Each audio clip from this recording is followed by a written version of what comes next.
Good morning to all of you. Class 7 chapter number 3 history का the Delhi sultanate. अब दिल्ली सल्तनत ने रूल किया है 1206 से लेके 1526 तक। Delhi first capital of a kingdom under the Tomar Rajput who were defeated Chauhan and Chahamanas of Ajmer. The transformation of Delhi into a capital that controlled vast area of subcontinent started with the foundation of Delhi Sultanate in the beginning of 13th century। अब बात क्या हो रही है कि 1192 यानी 91 में 1191 में पृथ्वीराज चौहान गौरी को हरा देता है, बट 1192 को फिर से गौरी क्या करते हैं, पृथ्वीराज चौहान को हरा देता है। गौरी पृथ्वीराज चौहान को हरा देते तो अपने एक सलेब यहाँ पे छोड़ जाता है जिसका नाम था कुतुबुद्दीन ऐबक। फाइनली बाद में क्या करते हैं, कुतुबुद्दीन ऐबक दिल्ली में 1206 में दिल्ली सल्तनत की क्या करते हैं, फाउंडेशन डालता है। अब समझते हैं रूलर ऑफ दिल्ली। तो दिल्ली में 12वीं सेंचुरी में रूल कर रहे थे तोमार्स, फिर चौहान्स ने रूल किया। कब तक, जो स्पेशली चौहान्स में पृथ्वीराज चौहान आते हैं उन्होंने 1175 से लेके 1192 तक रूल किया। फिर स्लेव डायनेस्टी आ जाती है, तो स्लेव डायनेस्टी 1206 से लेकर के 1320 तक थी। फिर तुगलक्स आते हैं जो 1320 से 1414 तक, सैयद 1414 से लेके 1451 तक, और लोधी डायनेस्टी 1451 से लेकर के 1526 तक रूल करती है। ठीक है। अब उसके बाद finding about the Delhi sultanate. अब थोड़ी सी डिटेल समझते हैं दिल्ली सल्तनत के बारे में। Inscription, coins and architecture provide a lot of information. हमें कॉइन्स से और उनके आर्किटेक्चर से उनके बारे में इंफॉर्मेशन का पता चलता है।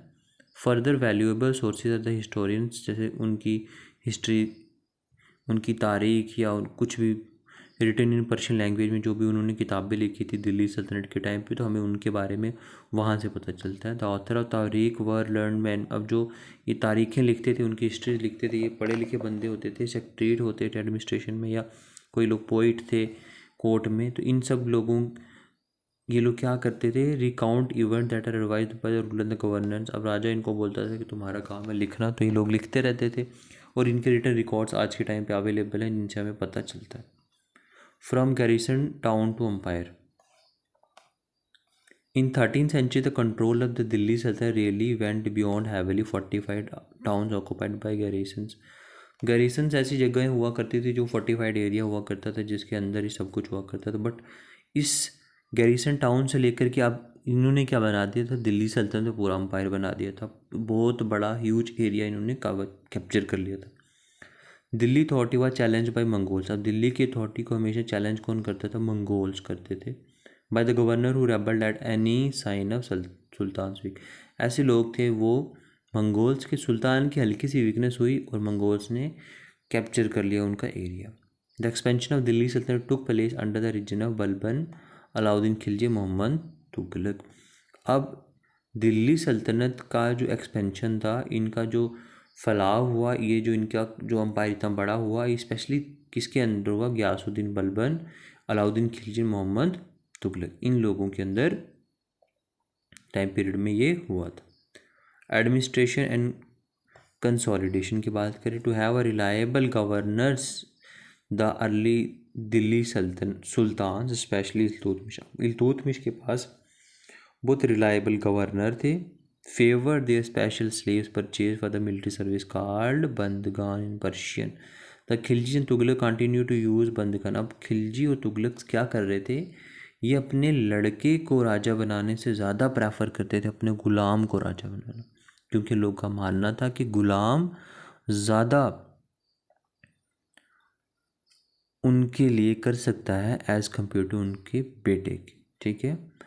Humble birth who were their clients to high position like the governors and the generals. अब लोग क्या करते थे, एक एग्जाम्पल है कि मोहम्मद गौरी ने अपने बेटे की जगह अपने ग़ुलाम कुतुबुद्दीन ऐबक को यहाँ का रूलर बनाया, और कुतुबुद्दीन ऐबक ने अपने ग़ुलाम इल्तुतमिश को अपना यहाँ का रूलर बनाया था, और वो उसका ग़ुलाम था और उससे अपने बेटे की शादी भी करवा दी थी।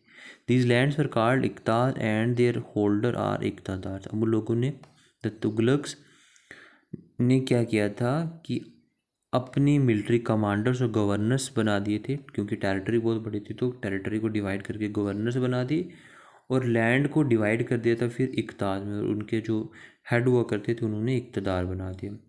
कुछ मुफ्तीस लगाए उन्होंने जो लीड करते थे मिलिट्री कंपेन और मेंटेन लॉ एंड ऑर्डर, जिनका काम था उस इक्ताज में।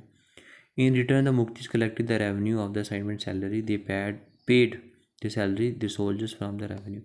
और इन इक्तदार्स को, इन मुफ्तीस को रेवेन्यू में क्या मिलता था, कुछ ज़मीन मिल जाती थी और वहाँ से ये रेवेन्यू कलेक्ट करते थे। इन्होंने अपनी फ़ौज भी बना रखी थी और ये उनको भी पे करते थे और ख़ुद का भी रख लेते थे हिस्सा।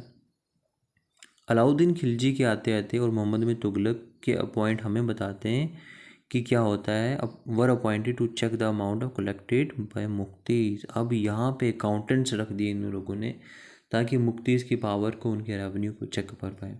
As Delhi sultan brought hinterland of the sites under their control, they forced the समंताज and rich landlords to establish their authority।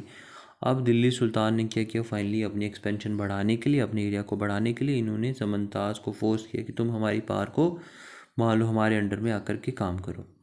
The attack of Mongols under Genghis Khan forced Khiljis and Tughlaqs to mobilize a large standing army in Delhi. अब Mongols लगातार attack कर रहे हैं तो वो, जिसकी वजह से खिलजीस और तुगलक्स को क्या करना पड़ा कि उन्होंने अपनी आर्मी की स्ट्रेंथ बढ़ा दी। The sultan in 15 and 16 century. अब 15 और 16 सेंचुरी के सुल्तान की बात करते हैं।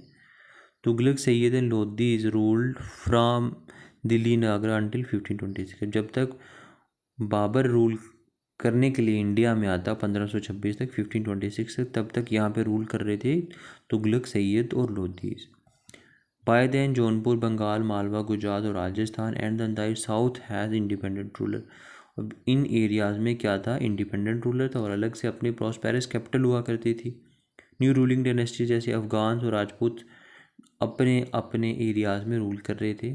इन 1526 Mughal establish their empire through a brief period of Suri dynasty in Delhi 1540 to 1545। The administration became the role model of Akbar for the Mughal empire. अब क्या बात करें कि 1526 में बाबर नाम का एक बंदा आता है, वो यहाँ के लोधीस को, ठीक है, सिकंदर लोधी को हरा करके यहाँ पे मुगल एम्पायर की फाउंडेशन डाल देते हैं। बट उसके बाद बाबर के बाद उसका बेटा जब रूलर बनता है तो उसको हरा देता है एक सूरी नाम का बंदा, ठीक है, सिकंदर।